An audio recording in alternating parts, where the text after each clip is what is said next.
Your nervous system is running someone else's emotions right now, and you almost certainly don't know it. In 2013, researchers confirmed that roughly 1 in 5 people have a nervous system so finely tuned it physically registers other people's pain, stress, and joy as if it were their own. Not metaphorically, neurologically. They called it highly sensitive person syndrome, and the mechanism behind it, mirror neuron hyperactivity, is one of the strangest things neuroscience has ever stumbled onto. So if you've spent your whole life wondering why a crowded room wipes you out, or why a stranger's bad mood ruins your entire afternoon, you're not broken. You're not from the Pleiades, and the real answer is weirder than either of those explanations. Here's what nobody mentions. The same neural wiring that makes empaths absorb pain also gives them a measurable advantage in one specific high-stakes situation, and it has nothing to do with feelings. We'll get there. And there's one common empath habit that research says actively makes the absorption worse, not better. Most people do it every single day. Picture a lab in Parma, sometime in the early 1990s. A macaque monkey is wired up, electrodes reading its premotor cortex, the region that fires when it reaches for food. The monkey isn't moving, it's just sitting there. Then a researcher walks in, eating an ice cream cone, and the monkey's brain lights up, exactly as if the monkey itself were eating. Nobody planned that experiment. The ice cream was lunch, not science. What they'd stumbled onto were mirror neurons, cells that fire both when you perform an action and when you simply watch someone else perform it. Your brain, on some level, rehearses what it observes. You watch someone wince, and your pain processing regions tick upward. You see someone cry, and your throat does that thing. In people who score high on sensory processing sensitivity, roughly 20% of the population, which we'll get to, this mirroring system appears to run at a higher baseline. Brain imaging studies show broader activation in regions tied to empathy and awareness when they process other people's emotional states. So the next time you absorb a stranger's bad mood in a grocery store checkout line and spend the next hour carrying it around, that isn't a personality quirk. That's your premotor cortex doing its job, just louder than average. If any of this is already sounding uncomfortably familiar, you might want to subscribe, because we go deeper on the brain every week, and somehow it keeps getting weirder. That mirroring system doesn't run equally in everyone, and in the mid-1990s, psychologist Elaine Aron put a number on exactly who it runs loudest in. Her research identified sensory processing sensitivity as a measurable trait, present in roughly 1 in 5 people. Not a disorder, not a diagnosis, a trait, the same way being left-handed is a trait. And here's what makes that number genuinely striking. Aron found the same roughly 20% split in over 100 other animal species, from fruit flies to horses to primates. Evolution kept this configuration around across hundreds of millions of years. That's not an accident. What SPS actually measures breaks into 4 dimensions: depth of processing, emotional reactivity, sensitivity to subtlety, and ease of overstimulation. Think of it as a nervous system calibrated for detail. The person at a party who notices the host's forced smile before anyone else does, who needs an hour alone after a loud afternoon, who processes a decision so thoroughly it becomes exhausting. It also clusters in families.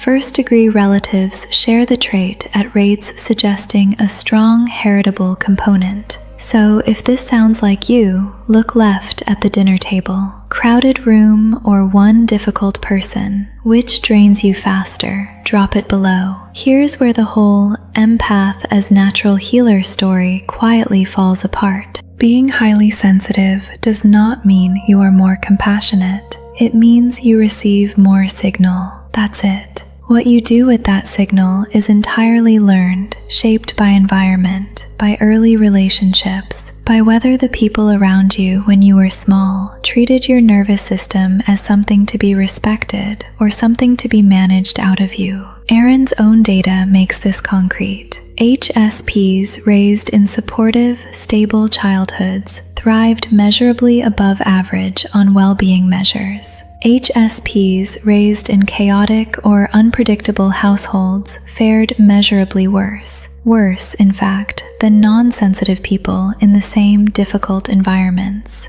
The trait amplifies context. It does not determine outcome. So a highly sensitive child in a household full of conflict doesn't necessarily grow up into the warm, intuitive archetype you see on wellness accounts. They often grow up hypervigilant, scanning every room for threat, reading emotional cues not to connect, but to survive. That's not empathy. That's a nervous system that learned the signal means danger. Research shows HSPs are equally likely to develop emotional avoidance as emotional openness, depending on that early environment. More antenna, not automatically more heart. But here's what they don't tell you. Knowing why you absorb everything doesn't explain why you can't stop. That answer lives in a specific region of the brain that stays loudest when you're doing nothing at all. And the one habit nearly every highly sensitive person swears is helping them process? Neuroscientists have a different word for it. 53% of your waking hours are about to make a lot more sense. The most counterintuitive part is still ahead. Subscribe so you catch it when it drops. Did you know you were an HSP before today? Or did this video just ruin your afternoon? Tell me. That 53% figure from the rehook, it points straight here. The default mode network is the brain's idle circuit, the region that hums loudest when you're not doing anything in particular. In highly sensitive people, neuroimaging consistently shows it staying coupled with the mirror neuron network long after the original emotional trigger has passed. The brain is still running the other person's distress as if it were live, replaying a friend's bad news on the drive home, reanalyzing a colleague's tone from a meeting 3 hours ago. Neuroscientists call this rumination. Most highly sensitive people call it processing. The brain, bluntly, cannot tell the difference. Re-experiencing someone's pain and understanding it activate the same circuitry, and both keep emotional arousal elevated. Here's the part that stings a little. Journaling, the go-to recommendation on every HSP wellness account, can extend that loop rather than close it. If the writing stays analytical and emotionally recirculating rather than moving toward resolution. A 2019 study offered a genuinely unglamorous alternative: 20 seconds of cold water face immersion. It triggers the dive reflex, a hardwired physiological brake on the autonomic nervous system, and measurably reduced emotional arousal faster than 20 minutes of writing about the same event. Your ancestors didn't need a 5-step journaling prompt. They had a river. That cold water jolt resets your nervous system in the moment, but it doesn't answer the deeper question. If absorbing other people's stress is this metabolically expensive, why did natural selection keep it around at all? Biologist David Sloan Wilson studied this exact puzzle in bird populations. In any flock, a small minority of individuals, consistently more reactive, more vigilant, were the first to detect a predator and take flight. The rest of the flock followed. Those few hyper-alert birds didn't survive at higher rates than their calmer neighbors. In fact, the constant vigilance cost them, but the group survived better because of them. This is the sentinel hypothesis. In any social species, and researchers have now documented the trait across more than 100 species, a minority of highly sensitive individuals functions as the group's early warning system. They catch the subtle cues, the shift in wind, the wrong silence, the face that doesn't match the words. They pay the metabolic and emotional price. The group gets a few extra seconds. Those few extra seconds, across deep evolutionary time, were the difference. You are not broken. You are, in the oldest sense of the word, useful. The bill just comes due every single day. Rumination or avoidance? Which one is your go-to? Be honest. So here is what all of it adds up to. That same neural architecture that leaves you wrecked after a difficult conversation is the architecture that gives you a measurable edge in the moments that matter most. Research on highly sensitive people shows significantly elevated activation in brain regions governing social decision-making and threat detection.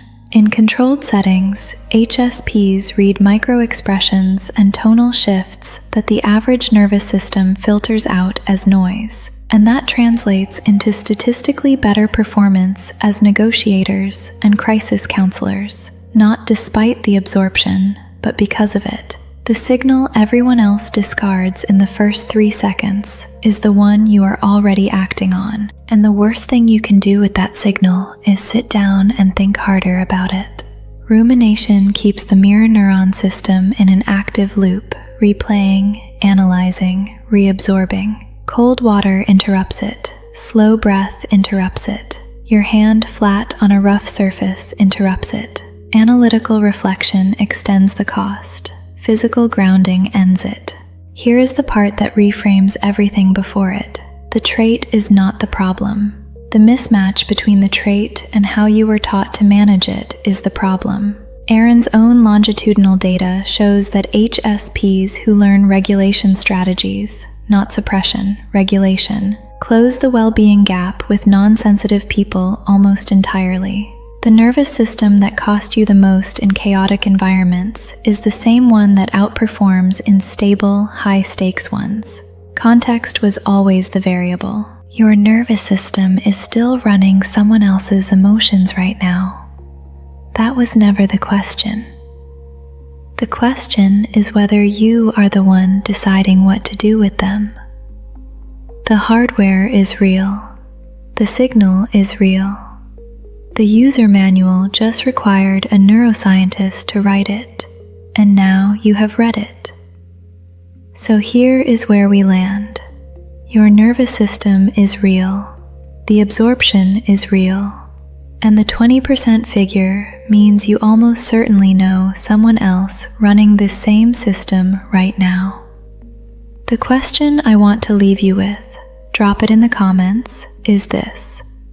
Crowded room or one difficult person, which one costs you more?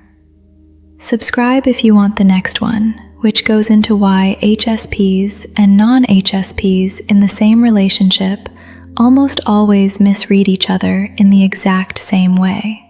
It is not what either of them thinks. I will see you there.